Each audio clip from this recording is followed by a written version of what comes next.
Hello friends, I am BM. In this video, I will show you how to fix Facebook keep stopping error.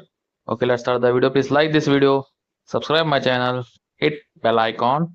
Now tap on Facebook. My Facebook is automatically closed. Error shown. Facebook keep stopping. Okay. Now I am going to show you how to fix this error. Open setting. Scroll down. Tap on apps. Now tap on manage apps. Search here Facebook. Type here Facebook. Tap on Facebook.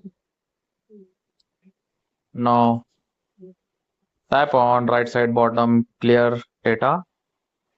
Now tap on clear cache. Now tap on OK. Okay. After this, open Play Store. Check here any update are there or not.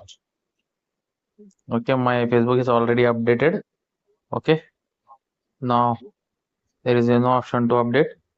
Tap on open. Now check Facebook is running. Okay, make this simple step to fix this. Thank you for watching me. See you on next video.